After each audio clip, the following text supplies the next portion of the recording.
In the winter of 1886, while every cabin in Ridgecrest, Montana was cracking apart under a blizzard that would kill over 200 souls across the territory, a widow and her two small children slept peacefully inside a cottonwood tree that everyone had written off as rotted through. 5 weeks earlier, the town had cast her out into a snowstorm and called her mad. This is the story of how they were wrong. This is the story of how the forgotten knowledge of a Norwegian forester saved the lives of those who had abandoned his daughter. But we must begin at the beginning, in the gray December light of 1885, when Elspeth Maren Lindquist stood in the doorway of a company shack that had never truly belonged to her, reading the notice that had just been nailed to her door. The paper was cheap and already curling in the cold. The words were simple. She had until sundown. The company needed the house for the new man coming to take her husband's place in the copper mine. Her husband Halvor, who had been dead for 5 weeks now, buried under 100 tons of rock that had decided, without warning or reason, to stop being a ceiling and become a grave. Elspeth read the notice twice, though she understood it perfectly the first time. Behind her she could hear Solveig trying to quiet little Gunnar, who had started to whimper. The children knew. They always knew. Even at 9, Solveig had developed that particular stillness that comes to children who have learned too young that the world can take everything from you in an instant. And Gunnar, only 6, clung to his sister with the desperate grip of a child who had stopped asking where his father was and started asking if his mother was going away too. The dog, Fenris, pressed against Elspeth's leg. He was a Norwegian elkhound, his coat the color of winter storm clouds, and he had been with them since Halvor brought him over from the old country as a pup 4 years ago. Fenris could sense her fear. He always could, but he remained silent, watchful, his amber eyes fixed on the two figures approaching through the snow. Deputy Marshal Thaddeus Colt was not a cruel man. Elspeth could see that in the way he avoided her eyes as he came up the path, the way his jaw was set not with authority, but with discomfort. He was 45 years old, weathered by wind and duty, and he had delivered eviction notices before, but never to a widow with 2 small children. Never 5 weeks after a mine collapse that the whole town knew could have been prevented if the company had shored up the tunnel properly. The other man with him was young Virgil Toomey, one of the miners, barely 24 years old. He had the look of someone who had been told to come along and was already regretting it. "Mrs. Lindquist," Deputy Colt said, and stopped. He took off his hat, though the cold immediately bit at his ears. "I expect you've read the notice." "I have." "Then you know you need to be out by sundown." Elspeth looked at the sky. The sun was already past its highest point, sliding toward the western peaks with the particular haste of winter days. She had perhaps 4 hours, maybe 5 if she was lucky. "Where am I supposed to go?" Colt shifted his weight. He looked at Virgil, who looked at the ground. Neither of them had an answer because there was no answer. The wagon to the railhead would not come for another week, and even if it came today, where would she go? She had no family in America. Her parents were dead. Her husband was dead. She had 2 children, a dog, and a box of carpenter's tools that had belonged to Halvor. "I'm sorry," Colt said finally, and Elspeth knew that he meant it. But meaning something and doing something about it were 2 different things. "I'll be back in spring," he added, his voice dropping, "to check on things. If you need—" He did not finish the sentence. They both knew what he was really saying. He would be back in spring to bury what was left. That was what he expected to find. "I'll be out by sundown," Elspeth said, and closed the door. She stood in the darkness of the little shack for a long moment, listening to the sound of the men's boots crunching away through the snow. Fenris pressed against her again, and this time she let herself rest a hand on his broad head, drawing comfort from his warmth. "Mama?" Solveig's voice came from the corner where she sat with Gunnar. "What are we going to do?" Elspeth looked at her daughter.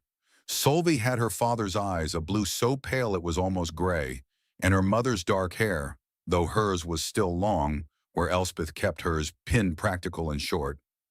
She was 9 years old, and she was asking her mother what they were going to do, as if she genuinely expected an answer, as if she believed her mother had one. "We're going to pack," Elspeth said, because she had to say something. Only what we can carry. The rest will have to leave. They spent the next 2 hours sorting through their possessions. The small iron stove that had been Elspeth's pride when they first moved into the shack. The wooden chest that held their clothes and linens. Halvor's toolbox, filled with saws and awls and chisels that he had maintained with the care of a surgeon tending to his instruments. The children's few toys. A Bible with the family names written in the front pages, going back 4 generations. Every item had a memory attached to it.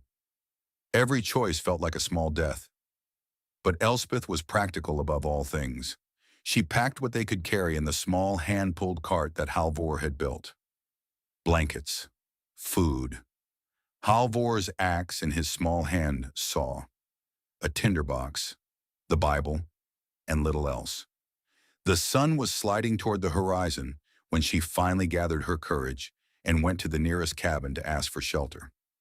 Martha Henderson answered the door.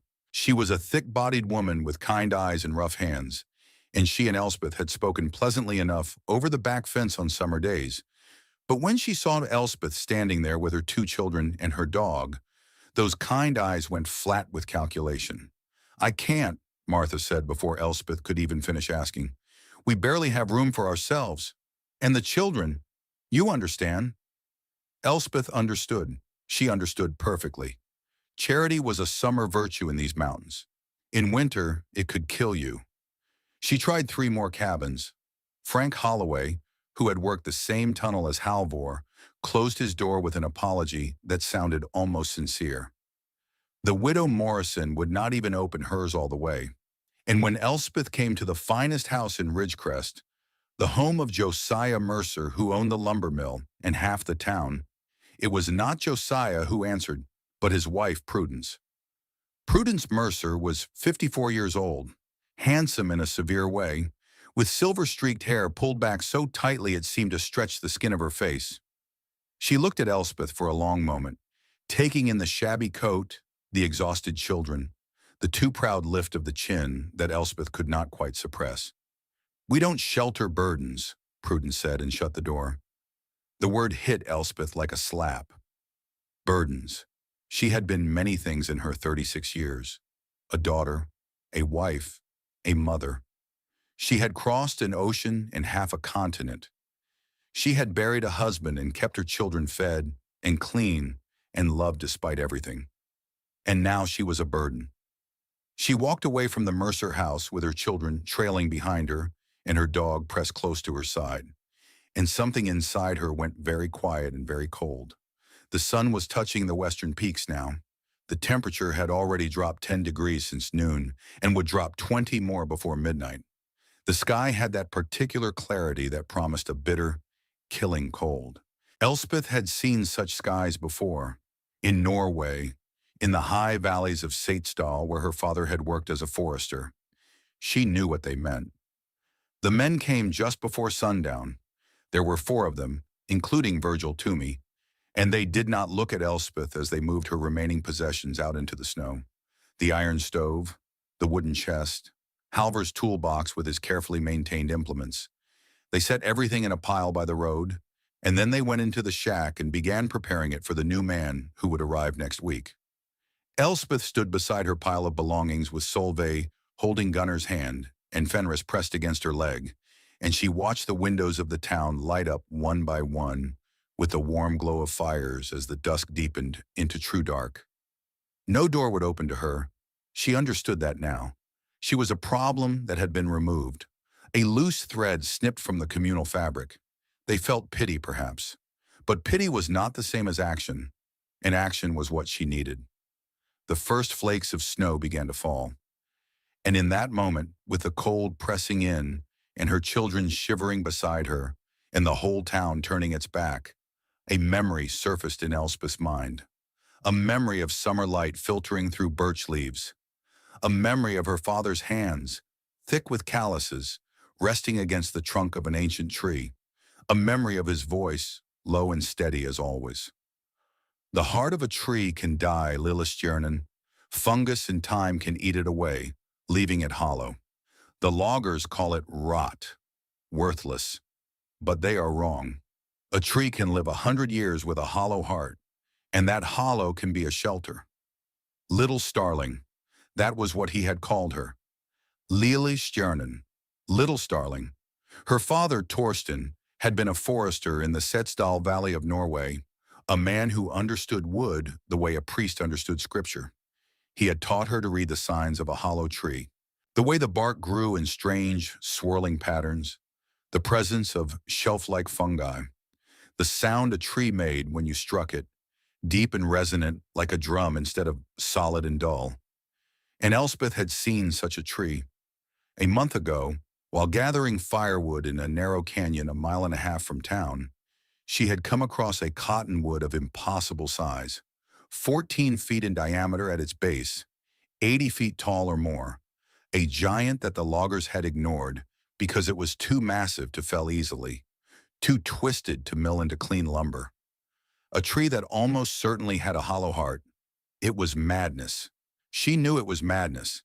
But madness was better than freezing to death in the street while the good people of Ridgecrest watched from their warm windows. "Solveig," she said, and her daughter looked up at her with those pale eyes. "Help me load the cart. Only what we need for tonight. We're leaving the rest.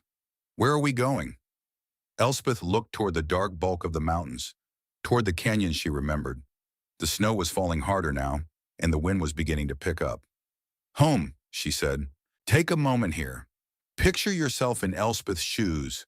Your husband is dead. Your home is gone. Your neighbors have turned their backs. You have 2 children depending on you and a decision to make that will determine whether you all live or die. Would you have the courage to walk into a snowstorm toward a hollow tree, betting everything on knowledge your father taught you 25 years ago in a country across the sea?"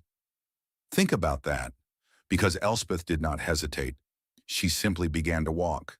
The journey should have been impossible. A mile and a half through deepening snow and growing darkness, with the temperature dropping and the wind rising, and 2 exhausted children who had not eaten since morning. But Elspeth had something that the people of Ridgecrest did not. She had grown up in the winters of Setesdal, where the snow piled higher than houses and the darkness lasted for months. She knew how to read the land in the fading light. She knew how to pace herself and her children so that they would not exhaust their strength too quickly. And she had Fenris, who pressed forward through the snow with the steady determination of his breed, breaking a path for them to follow. Gunnar gave out first.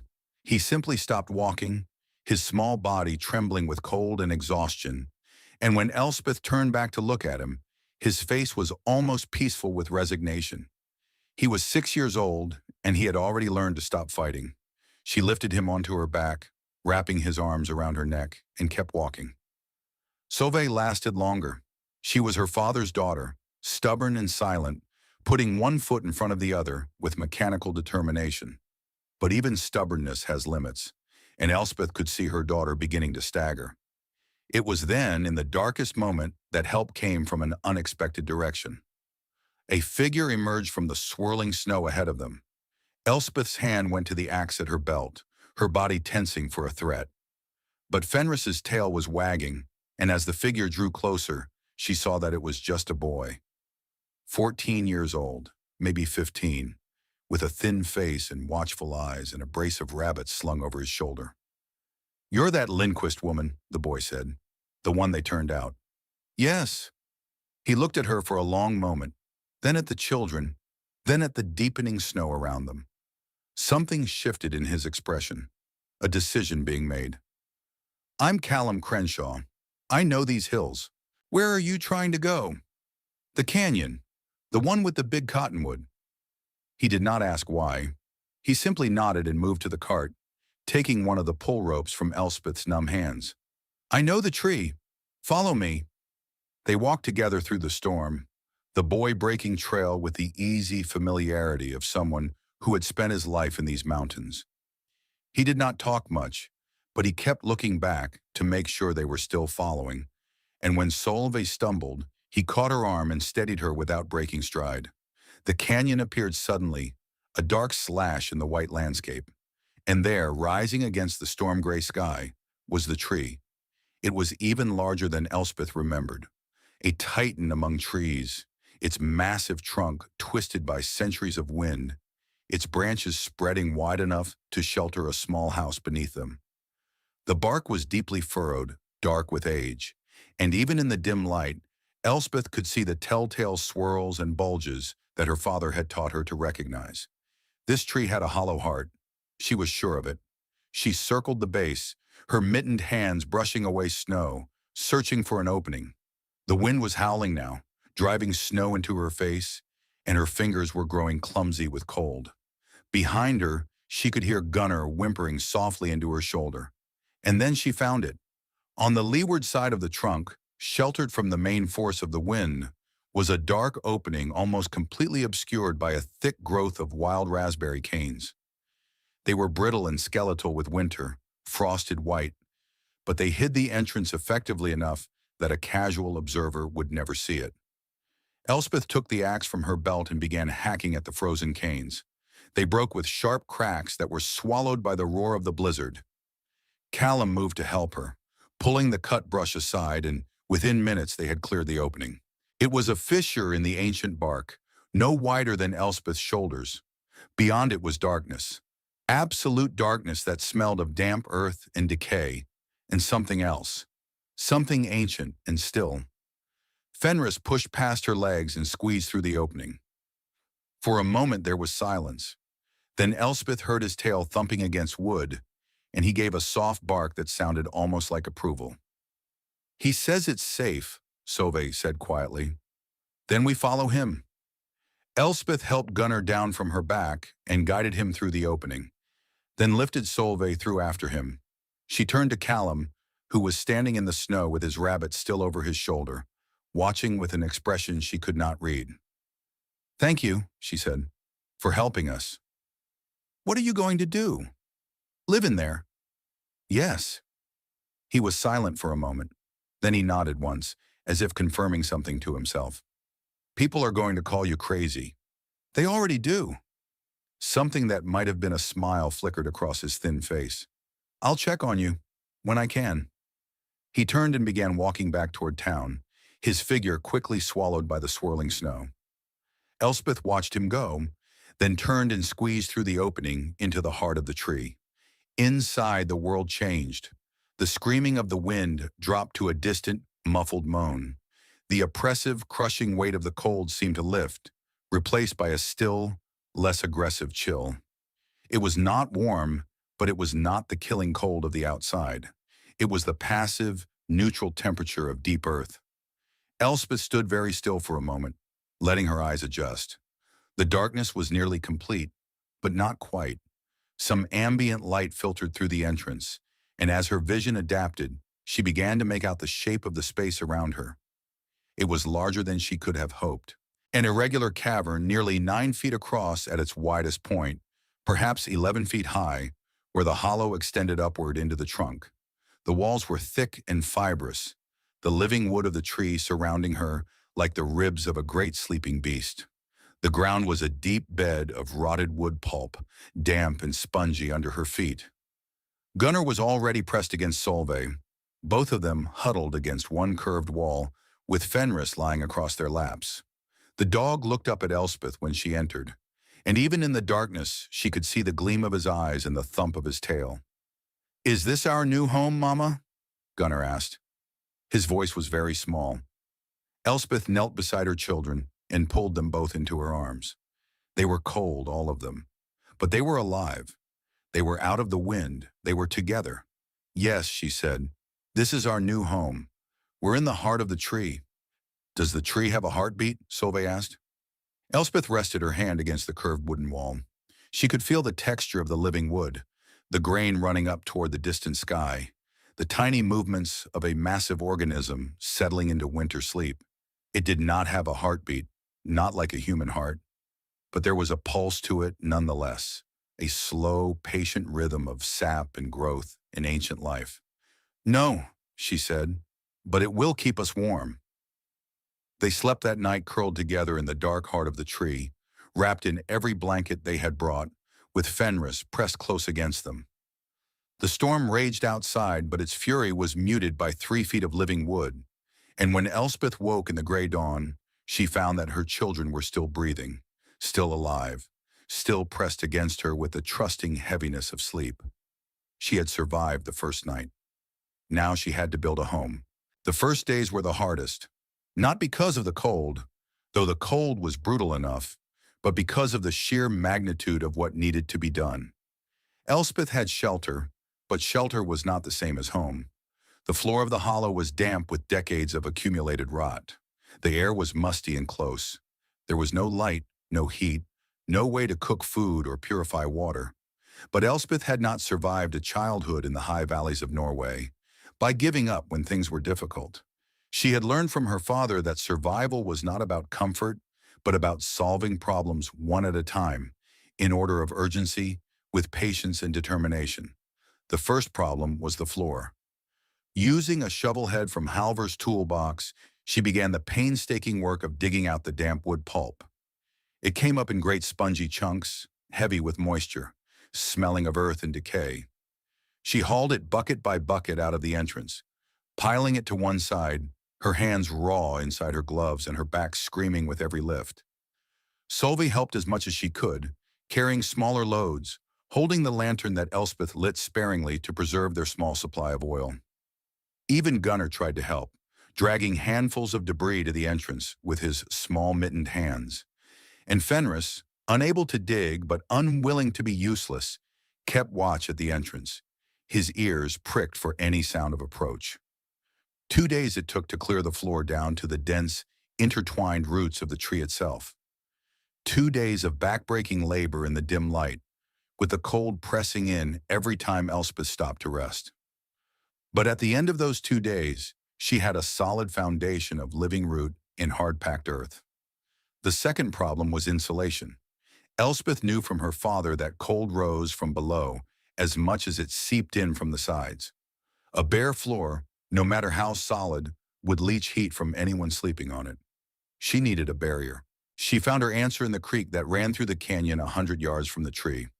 The banks were lined with flat stones, smoothed by centuries of water, and though the creek was frozen solid, Elspeth was able to pry the stones loose with her axe. 47 stones she carried one at a time. Each trip 200 yards through the snow and back. Her arms burned, her shoulders ached. But by the end of the third day, she had laid a floor of flat stones across the hollow, creating a solid, dry surface. Over the stones, she laid thick boughs cut from the pines that grew in the sheltered parts of the canyon. 8 inches deep, the boughs created a layer of trapped air that would insulate against the cold rising from below. The third problem was heat. This was the most crucial, and it was here that her father's teachings became essential.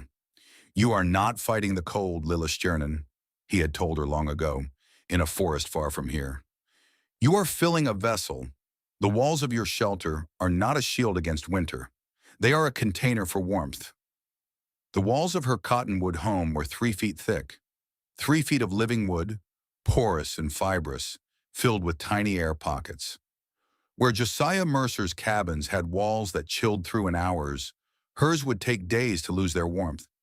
She was not building a shield. She was building a battery. But the raw wood was rough and uneven, full of crevices where cold air could settle and warmth could escape. To make it effective, Elspeth needed to create a smooth inner surface that would absorb and radiate heat evenly. She found clay along the creek bank, gray-brown and sticky, frozen in the winter cold, but soft enough to work when she brought it inside and warmed it in her hands. She mixed it with dried grass and the straw from the canyon floor, creating a plaster that she could spread across the inner walls of the hollow. This was the slowest work of all. Layer by layer, handful by handful, she built up a smooth coating on the curved walls, packing it tight, smoothing it with her bare hands until it gleamed dully in the lantern light. Each layer had to dry before she could add the next, and drying took time in the cold, damp air. But as the clay walls took shape, something remarkable began to happen. The interior of the hollow grew warmer, not dramatically warmer, not like a cabin with a roaring fire, but perceptibly, steadily warmer. The clay absorbed the meager heat from their bodies, from the single candle Elspeth burned for light, from the warm breath of the dog, And instead of letting that heat escape into the cold void, it held it, stored it, began slowly releasing it back. "Feel the wall," Elspeth told Solveig one evening, about a week into their work. "Put your hand on it." Solveig pressed her palm against the clay surface, then pulled it back in surprise. "It's warm." "Not warm, not yet, but not cold either. It is holding our heat, keeping it safe. Soon, when we can light a fire, it will become truly warm, and it will stay warm even when the fire dies down." "How is that possible?" Elspeth smiled, the first real smile she had managed since Halvor's death. "Because we are not fighting the winter. We are working with it. The walls of Mr. Mercer's cabin are 10 inches thick. Ours are 38 inches. His walls are a shield that the cold breaks through. Our walls are a vessel that we fill with warmth." Solveig was quiet for a moment, absorbing this. Then she asked the question that Elspeth had been waiting for. "Did Grandfather Torsten teach you this?" "Yes, his father taught him, and his father's father taught him. The knowledge is old, Solveig, old and proven. The people here have forgotten it, but we remember." The next challenge was the chimney. A fire inside an enclosed space was useless without a way to vent the smoke. But cutting a hole through 3 feet of living wood was not only difficult but dangerous. A badly placed opening could kill the tree, causing the trunk to rot from the inside out. And a dead tree in winter could collapse without warning, burying everything and everyone inside. Elspeth studied the interior of the hollow for days, running her hands along every surface, tapping the wood to listen for cavities, searching for the path of least resistance. And finally, she found it. Near the top of the hollow, where the trunk narrowed slightly, there was a natural crevice in the wood. It was barely 6 inches wide, running diagonally upward through the trunk, probably caused by a lightning strike decades ago that had healed over on the outside, but left a channel on the inside. When Elspeth held a candle beneath it, the flame bent toward the crevice, pulled by a faint draft. She widened the channel carefully, using a handsaw and a chisel from Halvor's toolbox, working inch by inch so as not to damage the living wood around it. Then she lined it with clay, building up the sides until she had a proper flue that would draw smoke upward and out. The exit point was 15 feet above the ground, hidden among the gnarled branches of the tree. From the outside, the smoke would be nearly invisible, dispersed by the wind long before it could be seen from any distance. Finally, she brought the small iron stove. This was the hardest physical task of all. The stove weighed perhaps 80 pounds, an impossible burden for a woman to carry a mile and a half through deep snow. But Elspeth had learned long ago that impossible was just a word, and words could not stop her. She made 3 trips. The first to bring the stove itself, dragging it on a makeshift sled of pine branches, her shoulders burning and her breath coming in ragged gasps. The second to bring the stovepipe and the damper. The third to bring fuel, as much dry wood as she could gather from the deadfall in the canyon. She set the stove on a platform of flat stones, connected the pipe to her clay flue, and checked every joint for leaks. Then, with Solveig and Gunnar and Fenris watching, she lit the first fire. The wood caught slowly, smoldering before it flamed. Smoke rose, hesitated at the chimney mouth, then began to draw upward, pulled by the natural draft of the flue. Within minutes, the smoke was flowing smoothly, and the stove began to radiate heat. It was not dramatic heat, not the roaring, face-scorching heat of a cabin fireplace. It was gentle, steady, like the warmth of a summer afternoon sun on stone. But it spread. It soaked into the clay walls, into the thick wood beyond, into the very air of the hollow. And as the hours passed, the temperature inside rose from freezing to cool, from cool to comfortable, from comfortable to something that felt almost like home.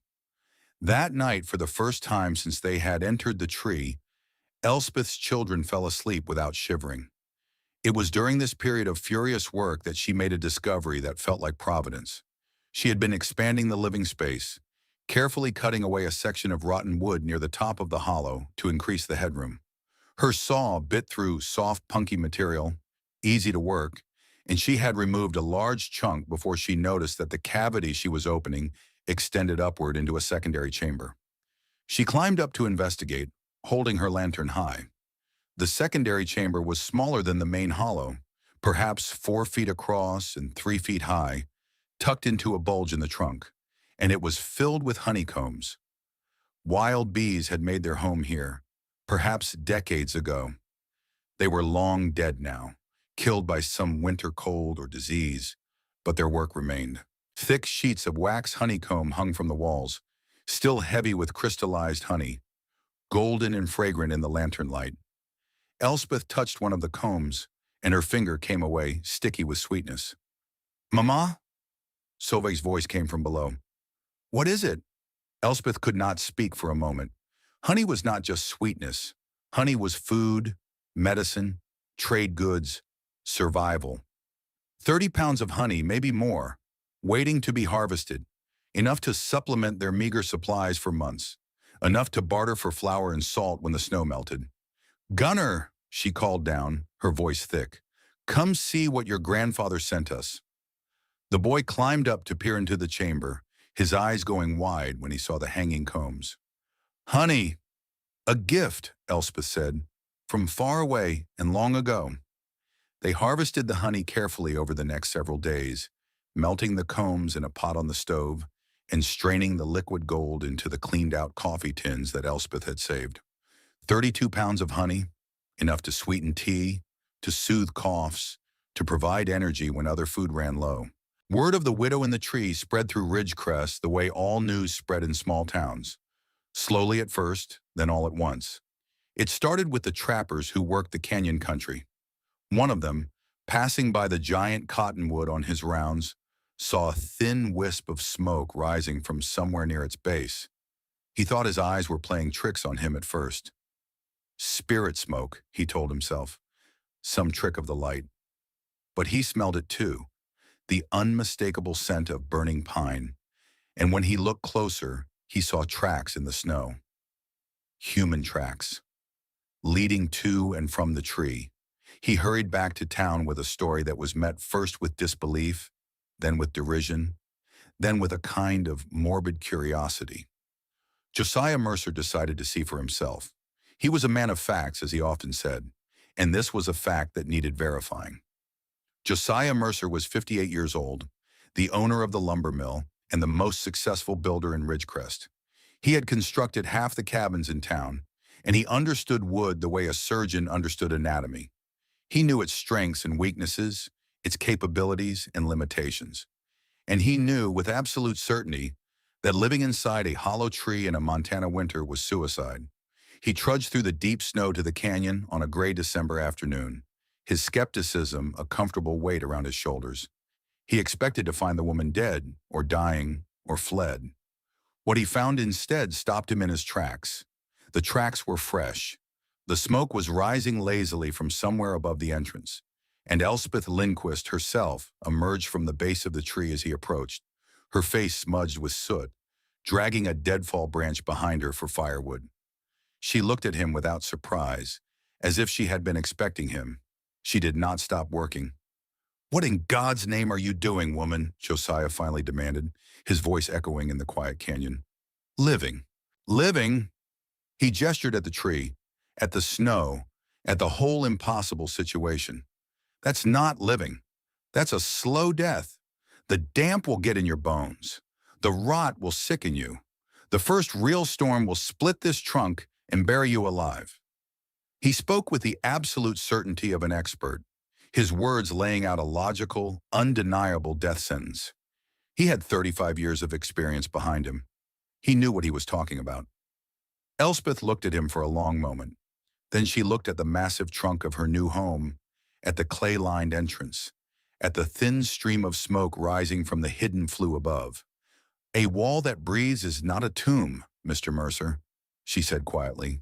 He just shook his head. "You're a liability, Mrs. Lindquist. When you sicken, when this folly collapses, it will be the town that has to risk its own to come for you. You should have taken the wagon when you had the chance." He turned and walked away, his judgment rendered. Behind him, Elspeth continued dragging her firewood toward the tree. Virgil Toomey was waiting for Josiah at the edge of the canyon. He had followed at a distance, curious but not willing to approach the crazy woman himself. Well? He asked. Josiah shook his head. She's mad. Completely mad. Living in there with those children like some kind of animal. It's only a matter of time. Virgil grinned, the thoughtless grin of a young man who had never faced real hardship. $5 says she don't last till Christmas. I wouldn't take that bet, Josiah said. It would be stealing. The visit marked the beginning of Elspeth's true isolation. The story of Lindquist's folly spread through Ridgecrest like wildfire. It became a local curiosity, a cautionary tale whispered over dinner tables. The children were warned away from the witch tree. The story of the mad widow living in a rotten cottonwood became a piece of local lore, a stark example of what happened when grief drove a woman past the bounds of reason. But Elspeth did not hear the whispers. She was too busy working. The second visitor came 3 days after Josiah. Dr. Ambrose Whitfield was 52 years old, the only physician in Ridgecrest, a man of science and education who had come west after the war between the states and never found a reason to go back east. He was not unkind, but he had the particular arrogance of the educated, a certainty that his knowledge was superior to the folk wisdom of immigrants and frontier women. He came at the urging of Prudence Mercer, who had suggested that someone ought to check on those poor children and perhaps evaluate whether they should be removed to a proper home.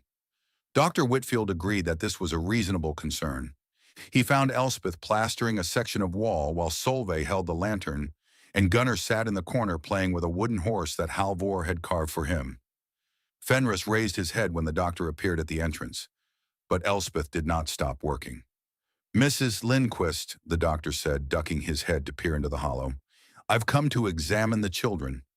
They're not sick. Perhaps not, but this environment. He looked around at the clay walls, the pine bough floor, the small stove glowing contentedly in the corner. Damp and rot breed consumption, Mrs. Lindquist. I've seen it many times. Children are particularly susceptible. I've taken the liberty of writing to the Territorial Orphanage in Helena. They have facilities there, proper Christian homes where your children would be cared for. Elspeth's hand stopped moving. She turned slowly to face the doctor, and something in her expression made him take a half step back. My children stay with me. Mrs. Lindquist, I'm trying to help. Then leave us alone. Dr. Whitfield drew himself up. I have a responsibility to this community. If those children sicken because of your stubbornness, if my children sicken, Elspeth said quietly, it will be because we froze to death in the street while the community watched. It will not be because I gave them shelter. The doctor had no answer for that. He left muttering about madness and liability, and Elspeth returned to her work. The third and fourth visitors came together on a Sunday afternoon when the weather had cleared enough for decent traveling. Reverend Cornelius Ashby was 63 years old, a Methodist minister with a white beard and eyes the color of winter sky. He had been preaching in Montana for 15 years, long enough to have buried more parishioners than he had married, long enough to have seen every kind of hardship the frontier could offer. He was not a cruel man, but he had firm ideas about the proper order of things, and a woman living in a tree did not fit into that order. Prudence Mercer accompanied him, wrapped in her fine wool coat, her face set in an expression of concerned disapproval. Elspeth met them at the entrance to the hollow, Fenris standing alert beside her. She did not invite them in. Mrs. Lindquist, the Reverend began, we've come out of concern for your soul and the souls of your children. My soul is fine, Reverend. Is it? He looked past her at the entrance to the tree, at the darkness within. God gave us the knowledge to build proper homes, Mrs. Lindquist. He gave us civilization, community, the church. This, he gestured at the tree, this is a rejection of all those gifts. This is pagan foolishness, living like an animal in the wilderness while your children learn heathen ways. Elspeth said nothing. Behind her, she could feel Solveig's presence, the girl having come to stand just inside the entrance. Think of your children, Prudence added, her voice dripping with false sympathy. What kind of life are you giving them? What man will marry Solveig when she grows up, knowing she was raised in a hole in a tree? Those children should be in proper Christian homes, with proper Christian families. Something shifted in the darkness behind Elspeth. Solveig stepped forward, her pale eyes fixed on Prudence Mercer, with an intensity that made the older woman take a step back. "Our home is warm," the 9-year-old said, her voice clear and steady. "Your church was cold last Sunday. I saw Mrs. Hendricks shivering in the front pew." Prudence's face went red. The Reverend opened his mouth to respond, but no words came out. The simple truth of a child had cut through his prepared sermon like a knife. "Good day, Reverend," Elspeth said. "Mrs. Mercer, thank you for your concern." She turned and disappeared into the tree, Solveig following, leaving the two visitors standing in the snow with nothing to do but walk away. I want you to pause here and think about what Elspeth has done. In 2 weeks, with no help except from her children and her dog, she has transformed a hollow tree into a functional shelter. She has laid a stone floor, insulated it with pine boughs, plastered the walls with clay, built a chimney, and installed a working stove, all while keeping 2 young children fed and warm and safe in the middle of a Montana winter. And she has done all of this while being mocked, threatened, and dismissed by every authority figure in the community. This is not magic. This is not luck. This is knowledge, passed down from her father, applied with determination and skill. Remember that, because what comes next will test everything she has built, and it will test whether the people who called her mad can survive what is coming. December deepened, and with it came the first real test of Elspeth's hollow home. For 4 days, the temperature dropped to 25 degrees below zero. The wind howled through the canyon, driving snow before it in sheets that obscured the sky. In Ridgecrest, the families huddled in their cabins, feeding their fires with desperate urgency, watching their carefully stockpiled wood diminish at an alarming rate. Josiah Mercer burned through a quarter of his winter supply in those 4 days. His massive stone fireplace, the pride of his home, roared with flames that cast heat upward into the chimney, while the corners of his room remained cold enough to see his breath. His wife wrapped herself in blankets even while sitting by the fire. His children slept in their clothes piled together for warmth. And in the hollow of the cottonwood, Elspeth fed her small stove 3 times a day with 2 or 3 pieces of wood each time. The temperature inside remained stable, 48 to 52 degrees, cool enough to see breath in the early morning, warm enough to work without gloves, comfortable enough to sleep without shivering. The clay walls, now fully charged with heat from days of careful fire tending, radiated gentle warmth that seemed to come from everywhere at once. Fenris lay content on the pine bough floor, no longer pressing against the children for shared warmth. Solveig read aloud from the Bible while Gunnar played quietly with his wooden toys. And Elspeth worked, always working, improving and refining and preparing. She had proven, to herself at least, that her father's teachings were true. The hollow was not a tomb. It was a fortress, a living fortress with walls 3 feet thick and a beating heart of gentle fire. But the real test was still coming. She could feel it in the air, in the behavior of the animals, in the strange quality of the light. Something was building out there in the darkness beyond the mountains, something that made even the old-timers in Ridgecrest go quiet and check their wood supplies twice a day. Old Marta Solberg came to visit on a rare mild afternoon in early January. She was 71 years old, a widow herself, another Norwegian immigrant who had come to Montana 40 years ago with her husband and stayed after he died because she no longer remembered how to live anywhere else. She brought a gift, a small sack of flour and another of salt, wrapped in oiled cloth against the damp. "I remember," she said, standing at the entrance to the hollow, her old eyes bright with something that might have been tears. "My father spoke of houses like this in Setesdal. I thought he was telling stories to amuse children. I thought—" She stopped, shook her head. "You are your father's daughter," she said finally. "He would be proud." It was the first kindness anyone from the town had shown Elspeth since the eviction. She accepted the flour and salt with gratitude that she could not put into words. Marta did not stay long. She was too old, too frail, to make the journey often. But before she left, she looked at the sky with the practiced eye of someone who had survived many winters, and her expression grew troubled. "Something is coming," she said. "Something bad. I can feel it in my bones." "I know. Will you be safe? Here, in this tree?" Elspeth looked at the massive trunk rising above her, at the thick walls that had already proven their worth, at the children and the dog waiting inside. Safer than anyone else in this valley. The warning signs began on January 8th, 1886. The sky that morning was a yellow-green color that Elspeth had seen only once before, in Norway, when she was 12 years old. It was the color of the sky before the worst storm in living memory, a storm that had killed 30 people in the Setesdal Valley and buried houses in snowdrifts higher than their roofs. Fenris would not settle. He paced the interior of the hollow, whining softly, his ears pricked toward the north.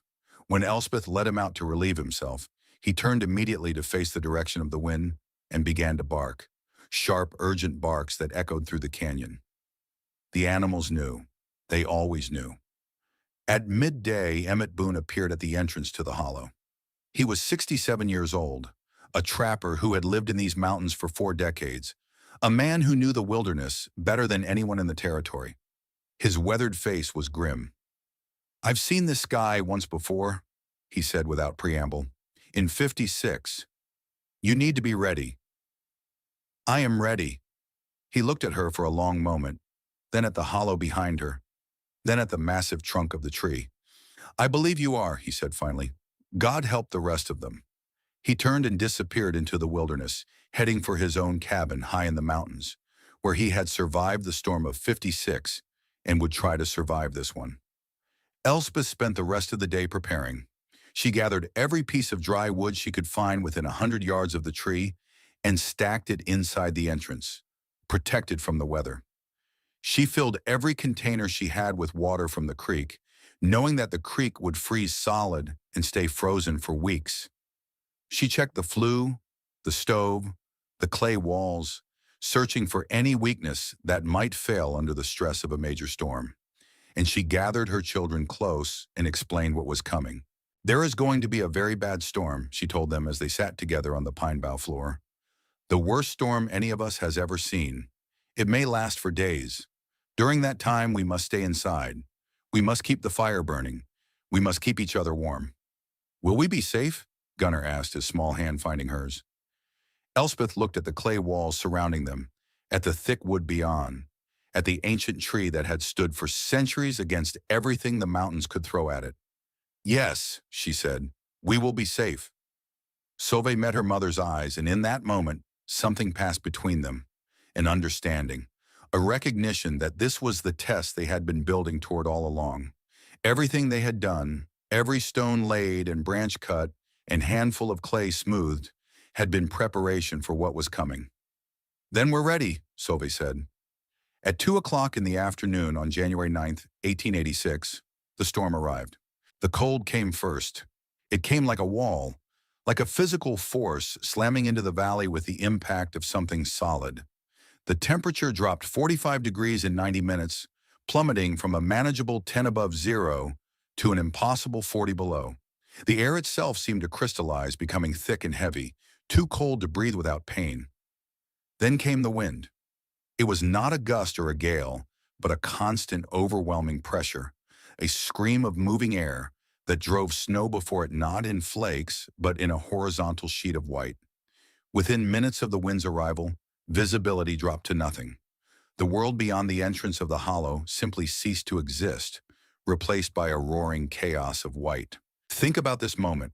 40 degrees below zero. Wind so strong you cannot stand against it. Snow so thick you cannot see your hand in front of your face. This is not weather. This is nature at its most deadly, its most unforgiving. And somewhere out there in the darkness, a widow and 2 small children are sitting inside a tree that everyone said would be their coffin. What do you think is happening inside that tree right now? What do you think is happening in the cabins of Ridgecrest, built by experts, designed by men who knew what they were doing? Hold that question in your mind, because the answer will surprise you. Inside the cottonwood, the change was immediate and startling. The scream of the wind became a moan. The driving snow became a whisper. The oppressive force of the storm was muted, absorbed, transformed by 3 feet of living wood into something manageable, almost peaceful. Elspeth fed the stove carefully, adding wood in small amounts, keeping the fire steady rather than roaring. The walls, already warm from days of careful heating, absorbed the gentle heat and held it, radiating it back into the chamber with patient constancy. The temperature inside remained stable, cool but comfortable, utterly divorced from the killing cold outside. They had light from a single tallow candle and from the glow of the stove visible through its grate. They had warmth. They had food. They had each other. "Tell us a story, Mama," Gunnar said, pressing close against her side while the storm raged outside. So Elspeth told them stories. Stories of Norway, of the high valleys where her father had worked, of the great trees and the clever ways people had learned to survive the long winters. She told them about their grandfather Torsten, about his wisdom and his patience, about the things he had taught her that now kept them alive. Fenris lay across their feet, his amber eyes half closed, his breathing slow and steady. He knew they were safe. Dogs always knew. And while Elspeth told her stories, while her children listened and her dog dozed, the town of Ridgecrest began to die. In Ridgecrest, the storm was a catastrophe. The wind found every crack in every cabin, forcing its way through gaps in the chinking that had seemed perfectly adequate until now. Fine, penetrating snow filtered through these cracks, coating everything inside with a thin white dust that would not melt because nothing inside was warm enough to melt it. The cabin fires, which had seemed so powerful in ordinary cold, were suddenly inadequate. Heat rose from the flames, gathered at the ceiling, and was stolen immediately by the wind howling through the chimney. The massive logs that formed the cabin walls, which should have provided protection, instead became reservoirs of cold. They had been chilled by weeks of winter, their thick mass saturated with below-zero temperatures, and now they radiated that cold inward, fighting against the fires, winning. In the Mercer house, the finest home in Ridgecrest, Josiah and his family fought a desperate battle. His two adult sons took turns feeding the stone fireplace, which consumed wood with ravenous hunger, but produced heat that seemed to vanish before it could reach the corners of the room. His wife Prudence wrapped herself in every blanket in the house and still shivered, her lips going blue despite the roaring fire. And his youngest daughter, 7-year-old Verity, slept against the wall in a nest of quilts, unaware that the wall she was pressed against was cold enough to kill her. By morning of the second day, Verity would not wake up. Prudence found her at first light, or what passed for first light, in the endless gray of the storm. The girl's lips were purple, her skin was gray. Her breathing was so shallow that at first Prudence thought she was already dead. Her screams brought Josiah running from where he had been trying to nail boards over the drafty windows. He saw his daughter, saw the frost on the wall where she had been sleeping, and understood immediately what had happened. Hypothermia. The cold had crept into her small body while she slept, stealing her heat so gradually that she never woke to fight it. "Get Dr. Whitfield," Prudence sobbed, clutching the limp child to her chest. "I can't. The storm. No one can move in this." "Then she'll die." Josiah looked at his daughter, at his wife, at the frost climbing the inside of his carefully built walls. He thought of the fires he had been feeding for 2 days straight, the mountain of wood already consumed, the dwindling supply that remained. He thought of his 35 years of experience, his certainty that he knew how to build for winter, his absolute confidence that log walls and stone fireplaces were the answer to any cold. And he thought of Elspeth Lindquist, the mad widow in the tree, the woman he had called a fool and a liability. He thought of the smoke rising lazily from her hidden chimney, the warmth he had glimpsed through the entrance, the calm certainty in her voice when she had said, "You will see, du wirst see, you will see." "There might be one chance," he said slowly. Prudence looked at him with wild, desperate eyes. "What? What chance?" "The tree. The Lindquist woman. She's 1.5 miles away. In this storm?" "I know." Josiah was already pulling on his heaviest coat, wrapping his face in scarves, preparing himself for the impossible. But her fire was still burning when nothing else was. Her walls weren't freezing. If anyone can save Verity, He did not finish the sentence. He could not, because finishing it would mean admitting that the mad widow in the tree knew something he did not, that his 35 years of expertise had failed while her foreign foolishness had succeeded. But his daughter was dying, and pride was a luxury he could no longer afford. "I'll be back," he said. "Keep the fire burning. Keep everyone away from the walls." And he stepped out into the storm. The journey should have killed him. A mile and a half in 40 below temperatures with wind gusting to 70 miles an hour, driving snow so thick that you could not see your hand in front of your face. In these conditions, exposed skin would freeze in 60 seconds. Lungs could be damaged by breathing the supercooled air. Disorientation was certain. Death was probable. But Josiah Mercer had one advantage that few others in Ridgecrest possessed. He had walked this route many times over the past weeks, checking on the crazy widow, watching for the moment when her foolishness would catch up with her. He knew the landmarks, even buried in snow. He knew the feel of the terrain under his feet. And he had something driving him that was stronger than cold or wind or common sense. His daughter was dying, and he would not let her die because of his pride. He fell 3 times, once in a drift that nearly swallowed him, once against a boulder he could not see, once for no reason at all, his legs simply giving out beneath him. Each time he forced himself back up.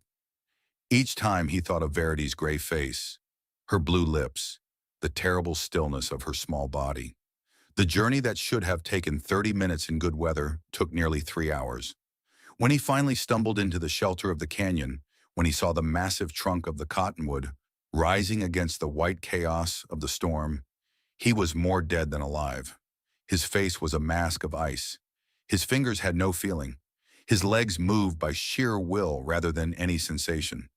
But the tree was there, and from somewhere above, he could see the faint gray wisp of smoke rising into the storm. He staggered to the entrance, brushed aside the woven door, and collapsed into the hollow. Warmth. It hit him like a physical blow, so unexpected and overwhelming that for a moment he could not process it. After hours in the killing cold, after a lifetime of fighting winter with inadequate tools, the warmth of Elspeth's hollow home was almost painful in its intensity. Fenris was barking, Solveig was screaming, and then Elspeth was there, her face appearing in his field of vision, her hands already working to unwrap the frozen bundle in his arms. "She's alive," she was saying, her voice calm and steady despite the chaos. "Barely, but alive. Solveig, get the honey water. The warm honey water, not hot. Gunnar, more blankets. Move." Josiah tried to speak, but his jaw was frozen, his lips immobile. He could only watch as Elspeth took his daughter from his arms and carried her to the warmest spot near the stove. She worked quickly, efficiently, with the certainty of someone who knew exactly what she was doing. She stripped the frozen clothes from Verity's small body, wrapping her instead in warmed blankets that had been hanging near the stove. She placed the girl in the direct radiation of the clay walls, close enough to absorb their heat but not so close as to cause shock. She dribbled warm honey water between Verity's blue lips, one drop at a time, with infinite patience. And slowly, impossibly, the gray began to leave the child's face. Josiah watched from where he had collapsed against the curved wall of the hollow. He was still frozen, still barely conscious, but he was aware enough to register what he was seeing. The walls around him were warm to the touch. Not just not cold, but actively warm, radiating gentle heat that seemed to come from everywhere at once. The air was still, calm, comfortable. Outside, he could hear the distant moan of the storm, but in here, in this space that everyone had called a tomb, there was only warmth and peace. He placed his bare hand flat against the clay-covered wall. The warmth flowed into his frozen fingers like water into parched earth. "How?" he managed to croak. Elspeth did not look up from her work with Verity. "Later, now you rest." He wanted to argue, to demand explanations, to understand how this impossibility could exist. But his body had reached its limits. His eyes closed. And for the first time in 3 days, Josiah Mercer slept. When he woke, Verity was sitting up. She was still wrapped in blankets, still pale, still weak.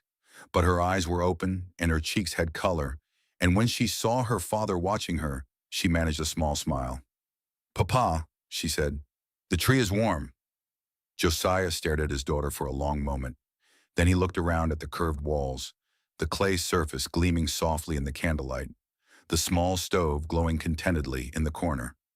He looked at Elspeth, who was feeding the fire with calm, measured movements. He looked at her children, at the dog, at the impossible comfort of this space in the heart of a blizzard that should have killed everyone in it. And then, for the first time in 30 years, Josiah Mercer began to cry. It was not the crying of grief or fear, though both were present. It was the crying of a man whose entire world had just collapsed and reformed in a new shape.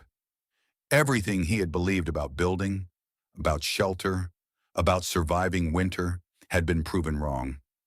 The log walls he had been so proud of, the massive fireplaces, the chinked joints, and the heavy doors, all of it was inferior to a hollow tree and the knowledge of a Norwegian forester.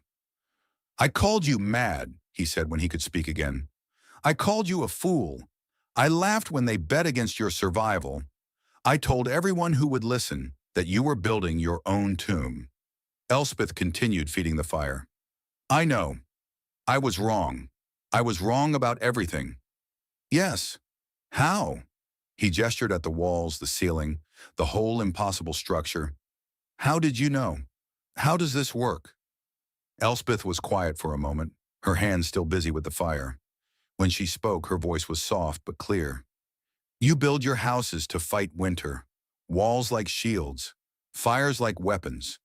You burn through mountains of wood trying to defeat the cold. But you cannot defeat it. Winter always wins that battle." She looked at Josiah then, meeting his eyes for the first time since he had arrived. "You don't fight winter? You work with it. You understand it. Because I heat the walls, not the air. Air escapes. Walls hold." Josiah was silent, absorbing this. Then he said something that Elspeth had not expected. "My father taught me everything I know about building. I thought I was honoring him by using that knowledge. But your father taught you something different, something I never imagined. And you honored him by trusting it when everyone told you it was wrong. Yes, I would like to learn, if you would teach me." Elspeth looked at this man who had mocked her, who had called her a liability, who had told her she was building her own grave. She thought of how easy it would be to refuse him, to hold on to the vindication of his humiliation, to enjoy his defeat. But that was not who she was. That was not what her father had taught her. "Knowledge is not for hoarding," she said. "It is for sharing. That is how it survives." Over the next 36 hours, more people came.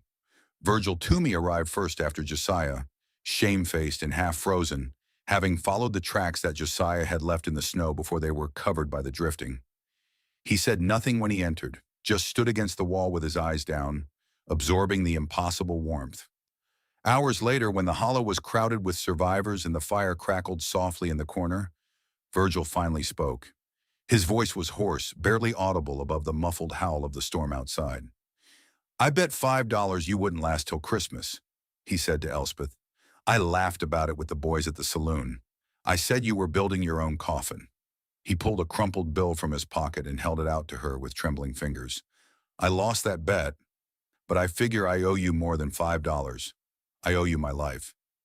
Elspeth looked at the money, then at the young man's face raw with shame and cold, and something that might have been the beginning of wisdom. "Keep it," she said. "Buy wood for next winter, and build your walls thicker." Then came the Henderson family. Their roof had collapsed under the weight of the snow.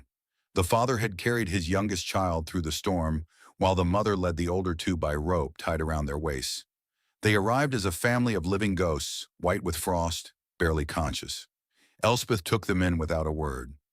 Old Marta Solberg came next, carried on the back of young Callum Crenshaw, the boy who had helped Elspeth find the tree on that first desperate night.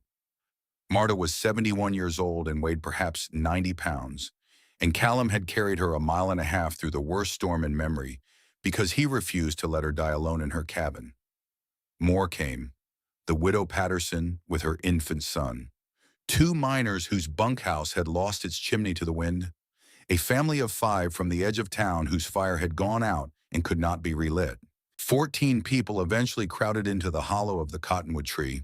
14 people and 1 dog in a space 9 feet across and 11 feet high. It should have been intolerable, suffocating, impossible. Instead, it was warm. 14 people in a space 9 feet across. The woman they had abandoned was now their only hope. Josiah Mercer, who had called her mad, sat against the wall with his daughter in his arms, watching Elspeth tend the fire with steady hands. What do you think was going through his mind in that moment? What would you be thinking if you were him, if you had mocked someone for weeks and now that person held your child's life in her hands? Take a moment to sit with that before we continue. Elspeth organized them with the same quiet efficiency she had used to save Verity. She assigned sleeping positions to maximize shared body heat. She rationed the food and water. She kept the fire burning at exactly the right level to maintain the temperature of the walls without wasting fuel. They lived together in that small space for 4 days while the storm raged outside. They shared what food they had. They told stories to pass the time. They learned each other's names and histories and fears. And slowly, reluctantly, they began to understand what Elspeth had built and why it worked. The walls hold the heat, she explained to anyone who asked. They are not a shield that the cold breaks through. They are a vessel that I fill with warmth. It takes time to fill them, but once they are full, they hold that warmth for days. On the 3rd night, as the storm showed no sign of letting up, little Verity Mercer woke from a feverish sleep and spoke her first full sentence since being carried in from the cold. "The tree has a warm heart," she said, her small hand pressed against the clay wall beside her. "Like Mama's hugs." Prudence Mercer, who had closed her door on Elspeth 5 weeks ago, who had called her a burden, who had suggested her children should be taken away, began to weep. She wept for a long time, and when she was finished, she crawled across the crowded floor to where Elspeth sat tending the fire. "I'm sorry," she whispered. "I'm so sorry." Elspeth looked at her for a long moment. Then she simply nodded and moved over to make room. It was not forgiveness.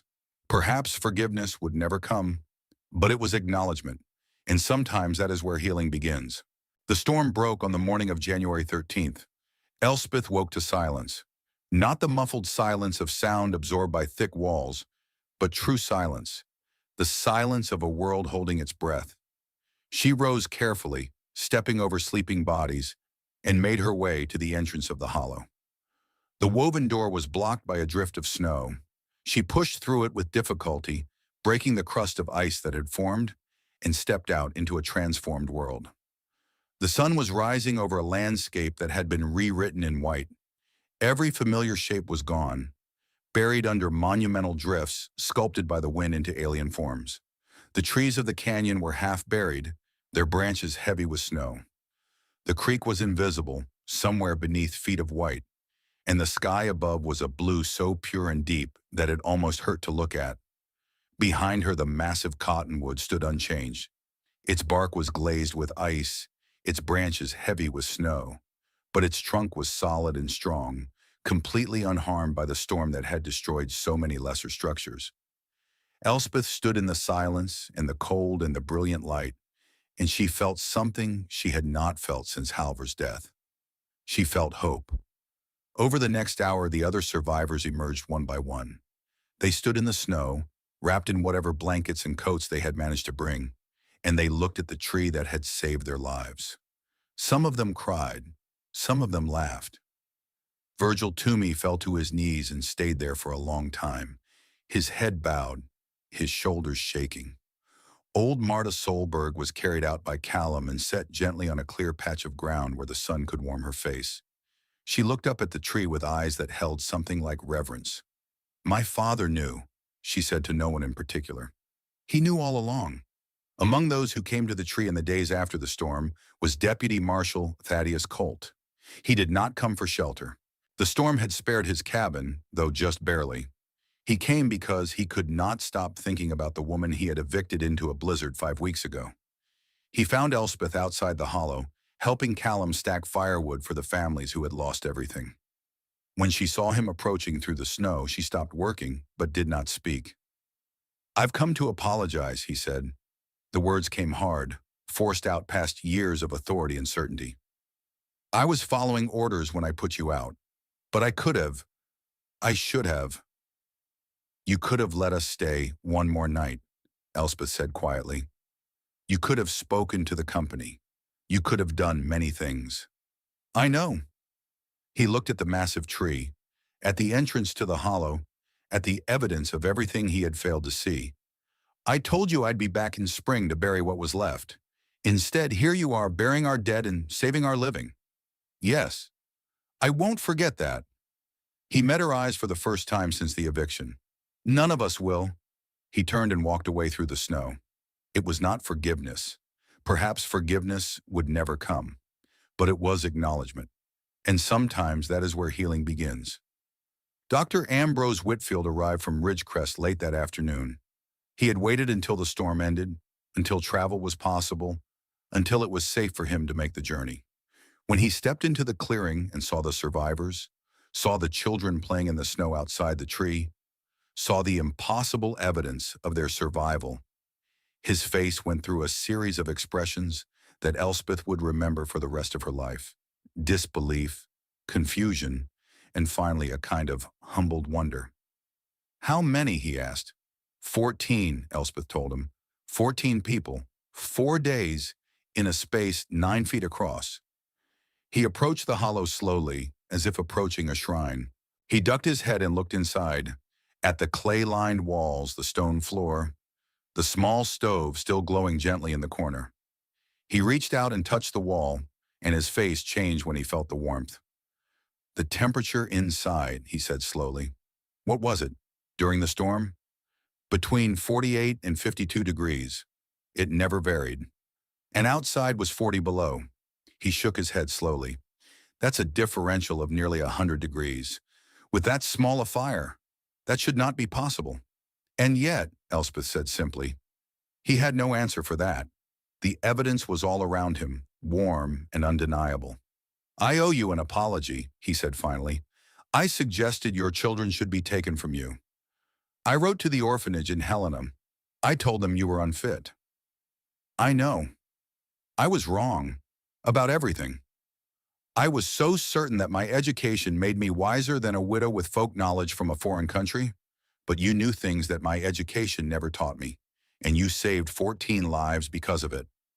Elspeth looked at this man who had threatened to take her children, who had called her foolish and dangerous, who had been so certain of his superior knowledge. Knowledge is not for hoarding, she said again. If you want to learn, I will teach you. The final count, when the storm lifted and the survivors emerged to assess the damage, was grim. 2 prospectors in a remote cabin, frozen in their beds, their fireplace stuffed with the broken remains of their furniture. They had run out of fuel on the second night. A mother and child in a cabin on the outskirts of town, frozen together, the mother wrapped around her child in a final desperate attempt to share warmth. 12 dead in Ridgecrest and the surrounding area. 237 dead across Montana territory. 90% of the cattle on the Great Plains dead. The great herds that had seemed so infinite, gone in a single week of cold. But of the 14 people who had sheltered in the hollow of the cottonwood tree, not one had died. Not one had even been seriously harmed. In the weeks that followed, a strange thing happened in Ridgecrest.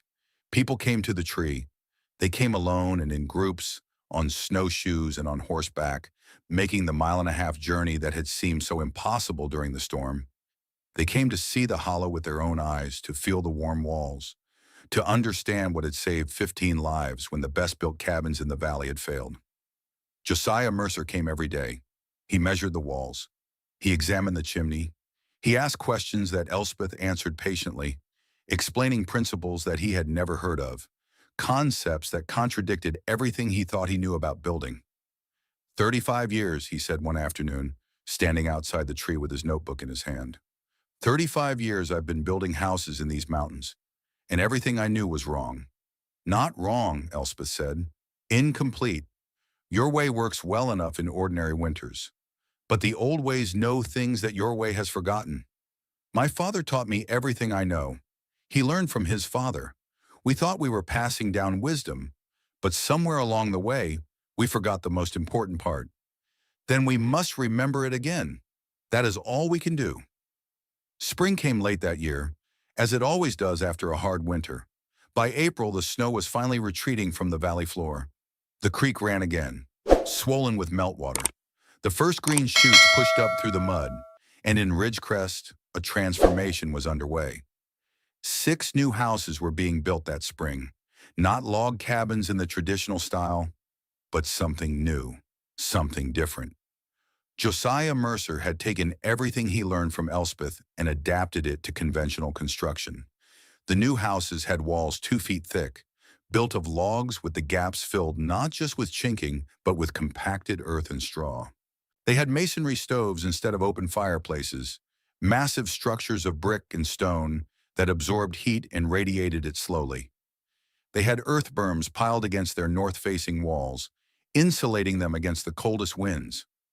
They were called Lindquist houses, though Elspeth had not asked for the honor. The name was given by the people who had survived the storm, who understood what they owed to the widow in the tree. And young Callum Crenshaw, who had helped Elspeth on that first desperate night and had carried old Marta through the storm on his back, became her first real apprentice. He was 14 years old, serious and quiet, with a mind that grasped the principles she taught as naturally as breathing. He came to the hollow every day after his chores were done, listening and learning and asking questions that showed he truly understood. "You'll carry this forward," Elspeth told him one evening, as they sat watching the sunset from the entrance of the hollow. "When I'm gone, you'll remember." "I'll do more than remember," Callum said. "I'll teach others, the way you taught me." Elspeth smiled. It was the first time she had smiled without sadness since Halvor's death. The years passed, as years do. In 1892, old Fenris died. He had grown gray around the muzzle, slow in his movements, content to lie in the sun outside the hollow and watch the world go by. He had been with Elspeth since Norway, since before she was married, since before she ever imagined she would end up living in a tree in Montana. On the last morning, he put his head in her lap and looked up at her with those amber eyes that had seen so much. She stroked his silver fur and spoke to him in Norwegian, the language of home, the language of memory. "You were the first to believe," she told him. "When everyone else thought I was mad, you walked into that tree without hesitation. You trusted me when no one else did." His tail thumped weakly against the ground. Then it stopped. They buried him at the base of the cottonwood, where the roots ran deep into the earth.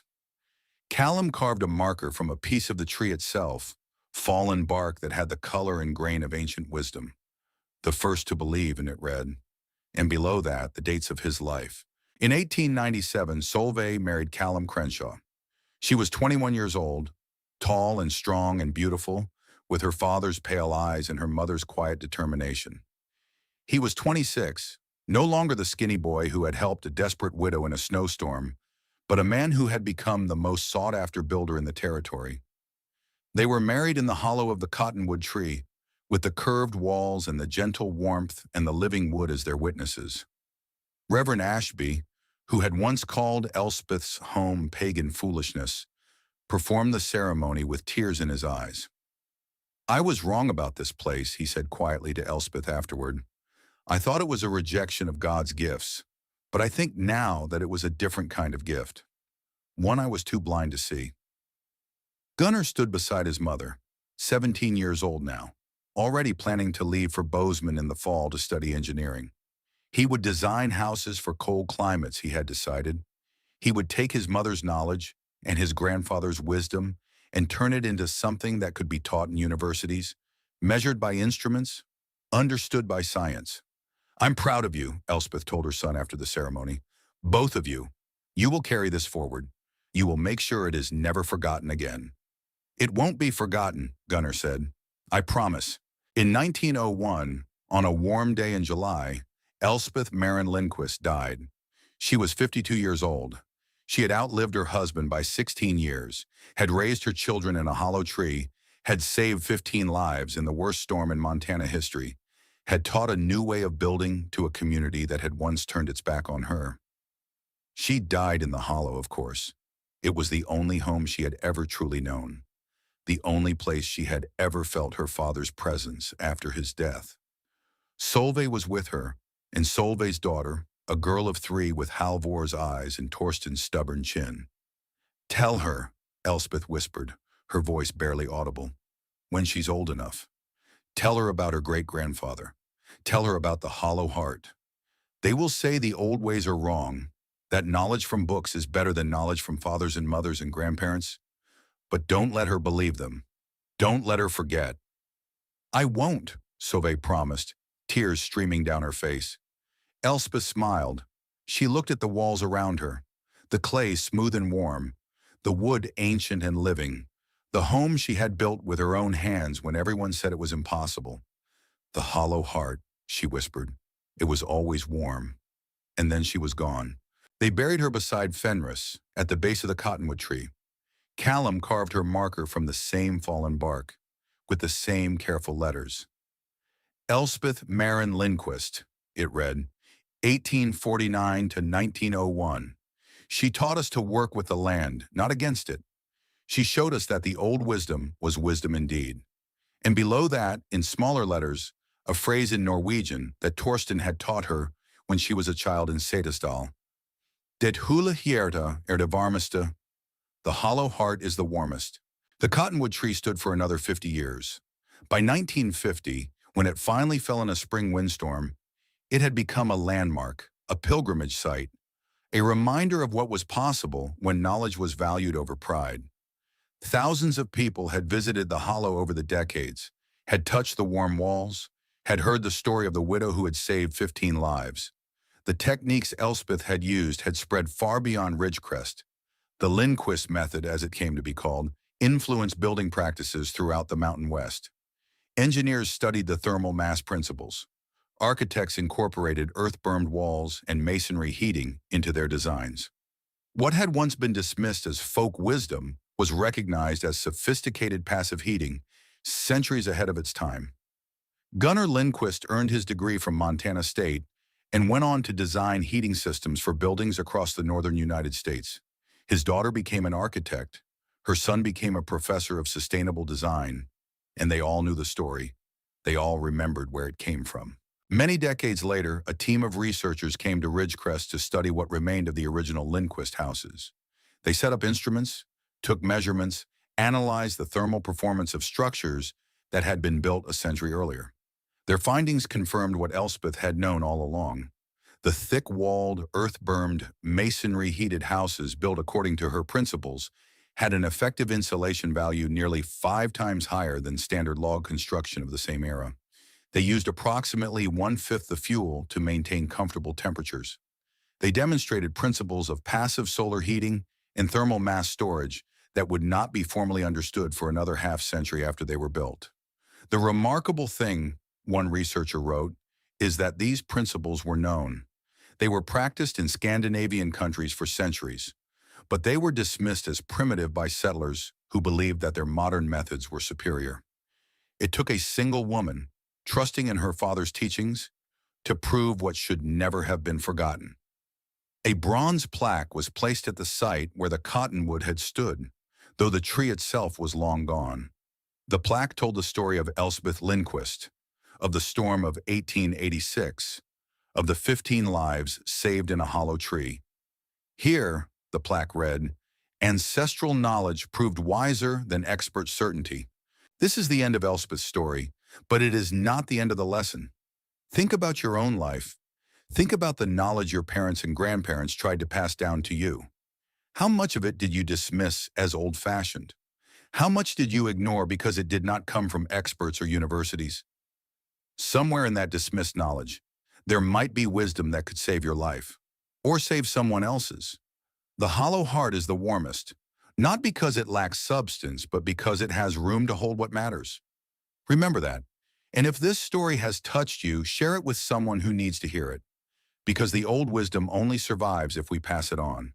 There is a place in Montana, in a valley between mountains, where an old woman lives in a house that is not like other houses. Her walls are 2 feet thick, filled with compacted earth. Her stove is a massive thing of brick and stone that holds heat for days. Her north wall is buried in a berm of earth and growing grass. In the worst winter, she uses a quarter of the wood her neighbors use, and she is warmer than any of them. Her name is irrelevant. What matters is that she knows the story. She knows about a Norwegian forester named Torsten, who understood trees in a way that few men ever have.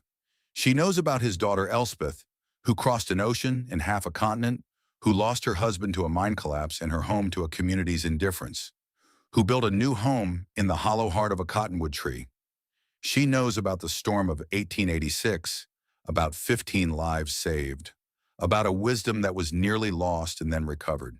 And she knows the lesson that Elspeth taught, the lesson that has been passed down through 5 generations now, the lesson that is as true today as it was 140 years ago. You cannot defeat winter. You can only learn to work with it. The old ways are not always wrong. Sometimes they are the only ways that are right. And a hollow heart, properly tended, can be the warmest place of all. If you have listened to this story all the way to the end, you understand something important. You understand that knowledge does not become worthless just because it is old. You understand that experts can be wrong and widows can be wise. You understand that the most valuable things we carry forward are not objects but ideas, passed from parent to child across generations. What knowledge has been passed down to you? What did your mother teach you about cooking, about healing, about making a home? What did your father teach you about work, about weather, about surviving hard times? What did your grandparents know that the world has forgotten? Maybe it is time to remember. Maybe it is time to pass it on. Leave a comment and tell us about the old wisdom in your family. And if this story has meant something to you, share it with someone else who needs to hear it. Because Elspeth's lesson is simple. The hollow heart is the warmest, but only if we fill it with what matters. This story is a work of historical fiction, inspired by real events and real scientific principles. The characters are fictional. The specific events are dramatized. But the principles of thermal mass heating, earth berm construction, and passive solar design are real and are used in sustainable architecture to this day. The storm of 1886, part of the Great Die-Up that devastated the cattle industry of the American West, was a real event that killed hundreds of people and millions of animals. The knowledge that Elspeth represents, the folk wisdom of Northern European building traditions, was real and was largely forgotten by American settlers who believed their methods were superior. This story is a reminder that sometimes the old ways knew things we have yet to rediscover.